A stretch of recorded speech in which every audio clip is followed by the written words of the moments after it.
Hey Dee, Carrie Fox here. It's nice to meet you. I've seen you kind of in our other class on the Zoom meetings and stuff. And my last discussion group in that second summer session, a couple of girls had, or I think all three of them had like been in one of your previous groups, and so you had rave reviews from them. So I'm excited to get to work with you this semester. Sorry if you hear cars outside. So that's really cool that um, where you grew up really influenced um, your passion for travel. Um, I feel like I've traveled more as a teenager and a kid than I have as an adult. I've always wanted to travel and go and explore and see the world and experience new things, but just life has taken me in different directions. So, but I would love some suggestions on that because once my daughter gets just a couple of years older, I want to start traveling with her. And then what was it like really teaching in those different places? I have my high school AP History and Governments and Economic teacher. Um, I went to school with his daughter, and we graduated together. And after we graduated, he spent, I don't know, 5 more years in my hometown. And then they actually ended up moving. He technically retired, and they moved to the Czech Republic. Um, and is that what it's called now? I think so. And he actually taught in Prague for several years, and they moved back to the States once their first grandchild was born. So, but I'm friends with him on Facebook, and so he always shared a bunch of different perspectives on just teaching and living in different places, and so that always kind of drew me in there. So that's really cool. And then I was going to make a comment on your experiences living in the U.S. I think and maybe that's one of the things I like about learning about different cultures. And you talked about how actually living here in the U.S. you are more cautious of your interactions with Caucasian Americans specifically, other than racial groups. And I agree with you. It is very difficult. And I haven't witnessed it just in Caucasian Americans. I have my own, family that, very tied into our religious views.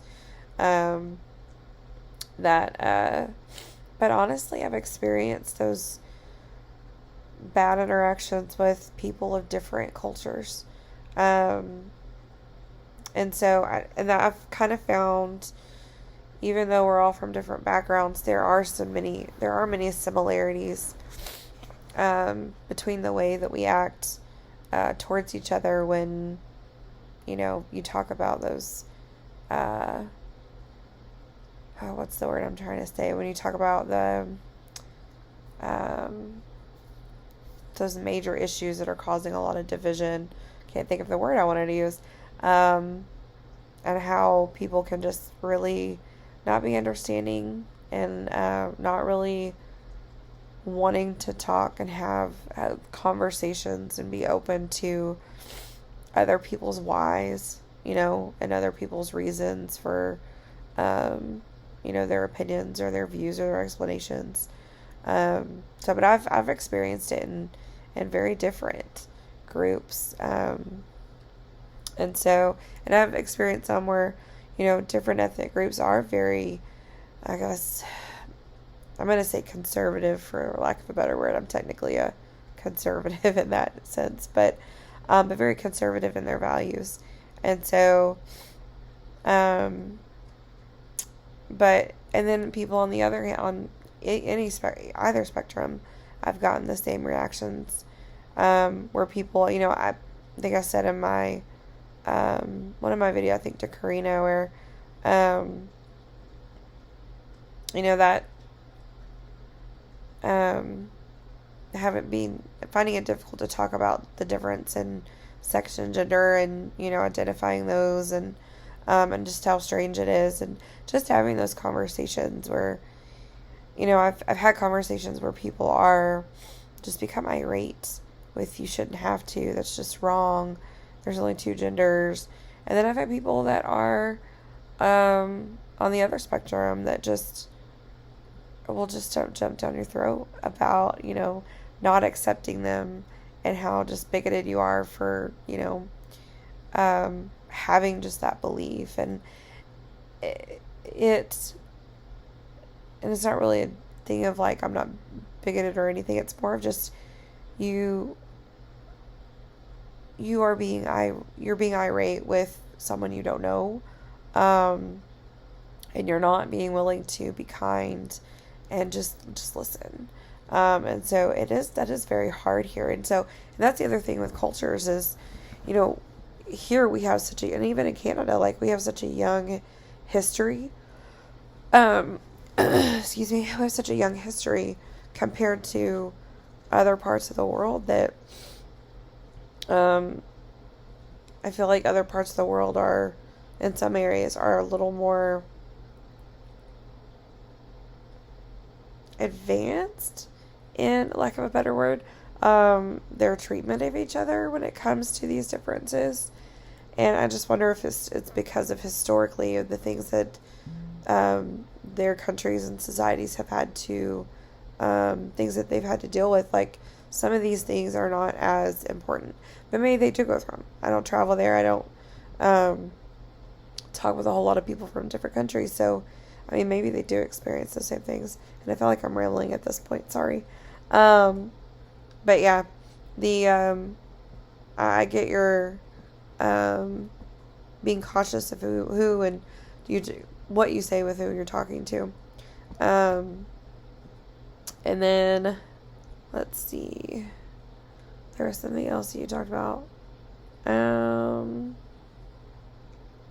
we talk about privilege. Like, you're able to recognize that you do have privileges, but you are a part of some marginalized identities. And I never felt privileged growing up. And I see where people are like, you are privileged because of these things. And I don't think it's, privileges like my family had these things. That's where my brain, if I had to wrap my brain about that, it's not privileges like my family had these things because of the things that we did, that meritocracy I talked about.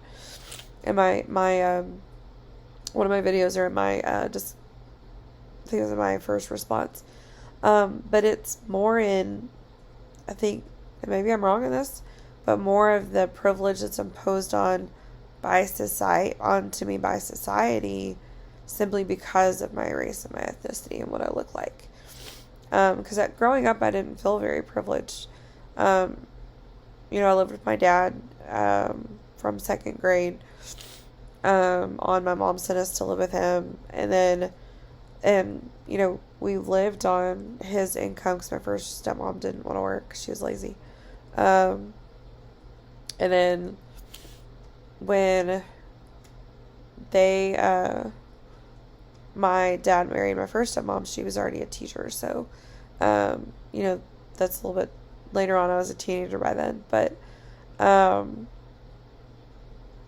there was a lot of things that I felt like I wasn't privileged in, that I felt other people from my cultural background, from my ethnic background, like they had those privileges. And so that's been something that's been very difficult for me to be like, I'm really not privileged though.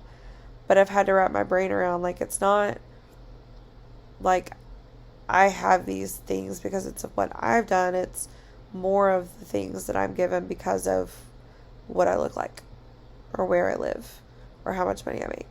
And so that's been something that I've had to really work on wrapping my brain around. So I really liked how you kind of talked about how you hold that privilege, but there are those marginalized identities. And I feel that a lot with excuse me, I'm very tired right now. With let's see, what is it? just being a woman. I think we were reading, which one was it? It was the multicultural counseling textbook in that first session. And there was that chapter on sexism. And there was something in there, and I forgot what it was. But there was something in there where I'm like, this is kind of how I feel all the time. God, I can't remember what it was. But it had to do just like the thought processing and how I feel about things. Like it's just the way that I've been treated. And even just little things like I act this way because I'm a woman, or I do these things because I'm a woman, or I can't do these things because I'm a woman. And I get really kind of irritated now because people are imposing limitations on me simply because, I'm a woman. And so I like how you pointed that part out. That one seems so simple. It doesn't seem like it does actually kind of seem like, historically. Sorry, now I'm rambling. But I really like how you pointed that one out. That one always sticks with me now. I've never felt like a feminist or felt marginalized until really more recently. I've felt a little bit more empowered in saying this is not right. I shouldn't be treated differently because I'm a woman. So, but I really like what you said here. I'm glad getting to finally meet you and getting to kind of bounce ideas off of you and getting your perspective on things too. So glad to be in your group.